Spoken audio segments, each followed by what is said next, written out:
crocodiles are quite dangerous animals. And as you go around today, you'll see between you and our animals today, there's only going to be one fence in most occasions. So we just ask you to exercise a bit of common sense today. Please in no way try to touch these creatures.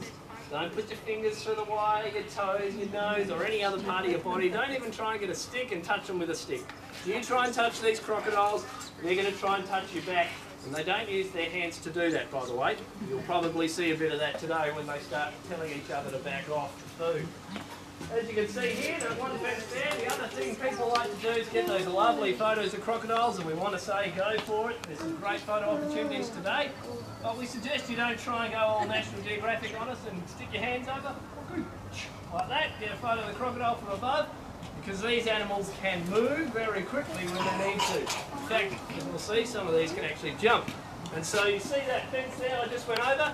The bar at the top has a little bit of a bow in it. That's not from one of our visitors, that's actually from one of our crocodiles. The young lady decided she wanted to get a close-up of the crocodile. Well, she got the closest close-up she's ever got. She also left with brown underpants that day.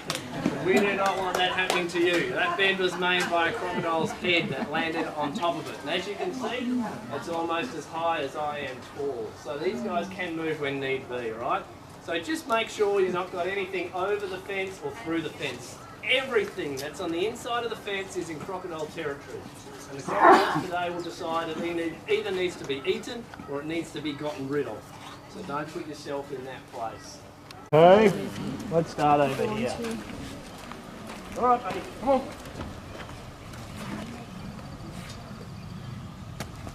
Whoa. Alright, ready buddy? Come on. Oh, this side. Now a lot of people ask, how do we know who we're feeding? You ready? Come on. Up, up. Okay. The reality is, not all of these guys are going to get fed today. As you can see here, we know who's hungry. They're going to come to the front. If they're not hungry, they're going to stick around at the back. They're not going to bother coming down. Like I said, there's actually 58 crocodiles in here today. But this time of the year, it's the dry season up here. It's our cool season. So a lot of us had jumpers on this morning, believe it or not. And these guys slow right down, which means their whole metabolism slows down as well. The crocodiles actually don't eat a huge amount anyway, believe it or not. But particularly over the dry season, some of our crocodiles even go off their food altogether. Not this guy, obviously. Come on. Oh, missed it. But we got a good slap, didn't we? What you heard then is what we call a jaw slap. So these guys are biting down so quick and so hard, they're catching air in that mouth. It's like us clapping our hands. Doesn't hurt them at all. But for us, good catch. Sounds super cool. That was a good one. All right, buddy. Come on, big boy. Ready? He doesn't get a big noise like a little. No, let's go. Oh, that's wrong. They're like, Ready, you coming? Atta boy. Got it on the bounce.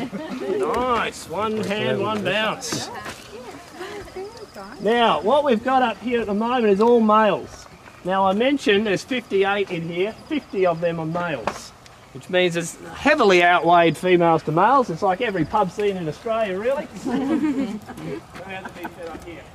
There is one female out here I can see. She's just at the back there. And as you can see, she's a little bit smaller than the other guys. In estuarine crocodiles, the females are generally smaller. They'll get to about 3 metres in size, whereas the males here, we actually call these the little guys. Big male saltwater crocodiles can get in excess of 7 metres. Quite large. These guys here are about 3.5 to 4. Where is it? So the females generally won't come to the front because they're not as big, and because these boys will tell them to back off. But like I said at the start, they don't use their hands to do that.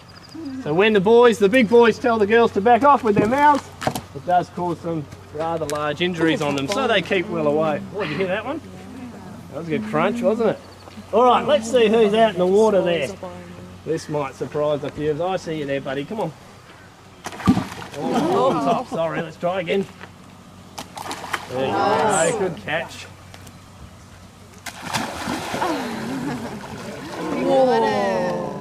Oh, I got pinched, did he?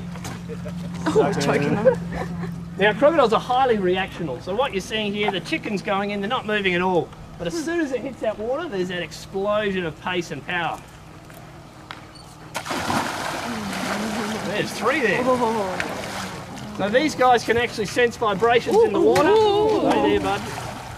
So these guys actually know as soon as that chicken's hit the water, they know exactly where it is because they can feel it. You're still hungry, are you? Come on. Come on. Come on. Oh, that was the second one. I didn't see that one. Now, we're seeing a good example there. Quite often, more than one will go for it. Come on. Come on. Come on.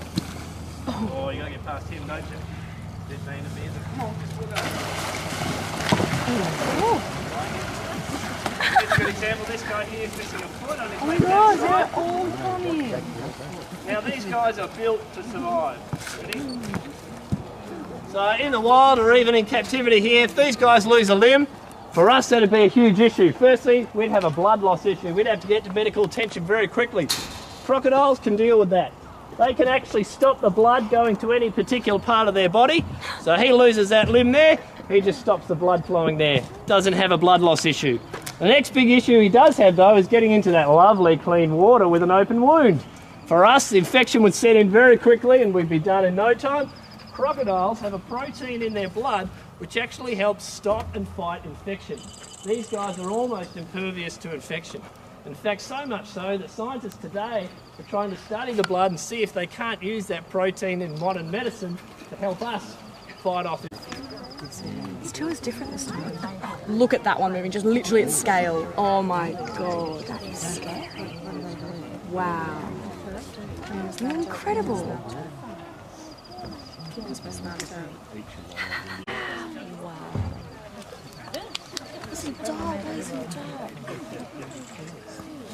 He's coming right over top of his friend.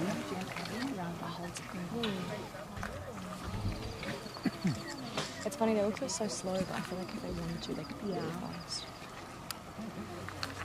This one's lucky. Attaboy, come on.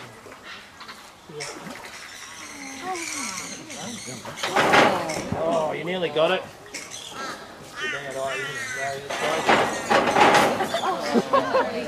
We'll get there. Come on, Danny. Attaboy.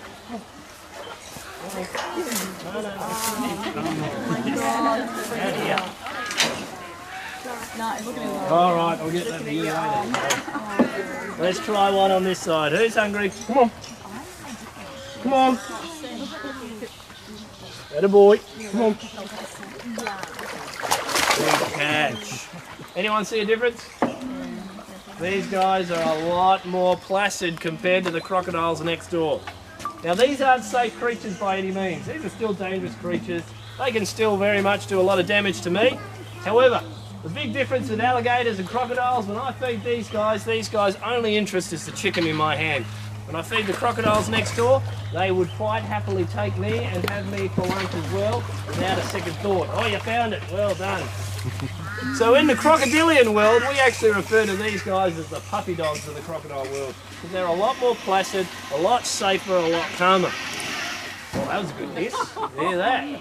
They're also a lot more vocal, as you can hear. But it doesn't mean, as I said, they're safe. So when you watch TV and you see the swamp men and the gator boys and all those guys doing what they do with gators, bear in mind that is impressive, but the things they do with alligators you could not do with our estuarine crocodile. They are far too dangerous, they are far too aggressive, and they are far too strong. And to give you an example of that, one of our crocodiles next door actually buried under the fence here and got into this exhibit one day. He slid into the pond, and every single one of our alligators, when he got in the water, they got out. They knew who the boss was and they weren't going to mess around with him. A lot more aggressive. Right, let's get some more food of these guys, hey? Now I'll try this. It didn't work last week. I'll see if it works this week. See if we can't get them to walk up to you there. Alright. Ready? Come on, attaboy. Attaboy. Oh, you did it. Good boy. You're ready, I can tell.